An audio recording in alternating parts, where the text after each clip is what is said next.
Ahora sí. Dale. Eh, bueno, ¿en qué área funcional debería entrenar una persona para disminuir el tejido adiposo? Bien. La realidad es que el concepto de áreas funcionales está bastante ya deteriorado. Hoy en día el concepto de áreas funcionales ha quedado muy antiguo, porque ya incluso hablar de aeróbico o anaeróbico es una contradicción, ya que no hay aeróbico o anaeróbico, sino que es una constante interacción entre las demandas energéticas. Eh, y que entrenamientos que se consideraban anaeróbicos generan adaptaciones que se consideran aeróbicas. Entonces, todos estos trabajos de alta intensidad que vienen ahora, que son los long interval, los intervalados de larga duración, los short interval, que son los intervalados de corta duración, los SIT, que son el Sprint Interval Training, y el RCT, que son el Resistance Sprint Training o la capacidad de repetir sprint. Son todos entrenamientos de alta y máxima intensidad que se ha visto que logran las mismas adaptaciones, incluso superiores y en menos tiempo, que cualquier entrenamiento de baja intensidad o de entrenamiento continuo. ¿Mm? Entonces, y no afecta tanto a la masa muscular como si el entrenamiento continuo, que si no lo acompañamos de entrenamiento de la fuerza, se pierde mucha masa muscular con el entrenamiento continuo. Entonces,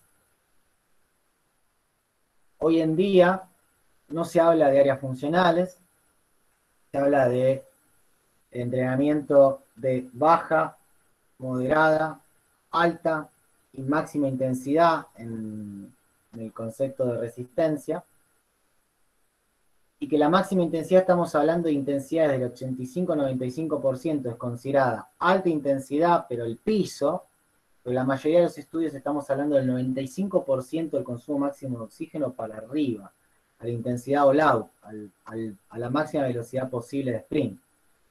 Esos trabajos generan mucho más lipólisis en menos tiempo y mayor estimulación de la beta oxidación, ¿no? No quiere decir que el trabajo continuo no lo logre, pero lo logra a más tiempo y muchas veces a expensas de tejido adiposo, a más expensas de pérdida de masa muscular si no se acompaña de un entrenamiento de la fuerza, y también a mucha lesión osteoarticular por la cantidad de impacto repetitivo que generan muchos de esos protocolos, ¿no? Y la dificultad de la adherencia que generan los trabajos continuos de larga duración, ¿no? Vemos acá las intensidades que se manejan, las duraciones, los esfuerzos, las adaptaciones. Todo esto es un mundo aparte. La idea es que se lleven. ¿A qué se le llama alta intensidad? Se llama intensidad a los trabajos de 85-95% de la frecuencia cardíaca máxima o del 95% del VO2 max o de la BAM hasta el 100% del sprint. ¿Tá? Eso es alta y máxima intensidad, ¿no? Ahí tenemos la nomenclatura que se utiliza hoy en día: long interval training, short interval training, SIT, sprint interval training. También está el high intensity exercise, intermittent exercise, que es el entrenamiento intermitente. Son todos trabajos que surgen de estudios, que surgen de modalidades de carrera, de bicicleta fundamentalmente. ¿Está? Acá ven un poco de todas las adaptaciones, ¿no? Que no. Algo muy importante es que se ha comprobado que mejora mucho el metabolismo oxidativo, mejora mucho el perfil oxidativo de la persona, es mucho más eficiente en sus procesos energéticos, empieza a ahorrar glucógeno, mejora la utilización de ácidos grasos, etc. Vemos todas las adaptaciones eh, que, que se producen. Y respondiendo a tu pregunta, la mejor área, luego de haber hecho un proceso de adaptación con entrenamiento de la fuerza, ¿no? Y estar en condiciones de salud de chequeos médicos y haber hecho una progresión de desde los long interval hasta los RCT, los protocolos que mejor generan oxidación de tejido adiposo, de grasa, a largo plazo, son los trabajos de alta y máxima intensidad. Por encima, muy por encima, de los trabajos de moderada intensidad, que en la nomenclatura antigua serían los trabajos subaeróbicos de las áreas funcionales. ¿No? Está, que incluso se basan en un paradigma equivocado del ácido láctico. El ácido láctico en el cuerpo humano, primero que no existe, sino que existe lactato, que el lactato es una base y que es bueno, y que lo necesitamos para mantener la alta intensidad. ¿Está? Esto ya se sabe hace más de 20 años, yo hace 3 años decía ácido láctico también, pero bueno, esto va cambiando, y hay que ir, la importancia de actualizarse, la importancia de estar intercambiando conocimiento. ¿No? Y para cerrar un poco la charla y dar abierto al debate, cuando hablan de Tabata, este concepto de Tabata, para que sepan, Tabata es Izumi Tabata, es un fisiólogo de Japón, que en un estudio de 1996 planteó un protocolo de 6 a 8 sprints, ahí está mal, de 6 a 8 sprints. Sprint es intensidad o LAU, máxima intensidad posible que me permite el tiempo de ejecución o la distancia que mejor prescripta.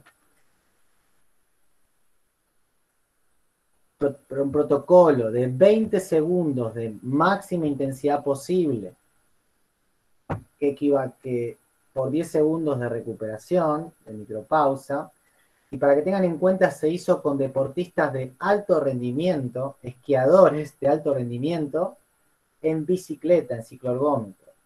Y la intensidad a la que se trabajó equivalió a 170% del consumo máximo de oxígeno. Y ven ahí 7 sujetos. Y fue un proceso de 6 semanas.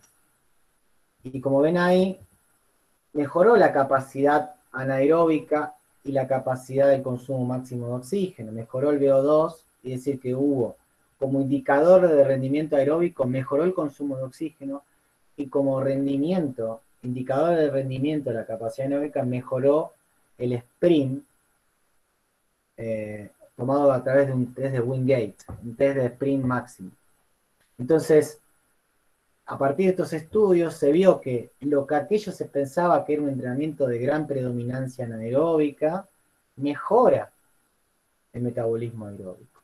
Tiene que ver con uno de los mecanismos que explica es la paradoja metabólica de la fosfocreatina o el shuttle o la lanzadera fosfocreatina, que son temas fisiológicos, pero ahí se empieza a ver la interacción que hay constante entre los sistemas energéticos.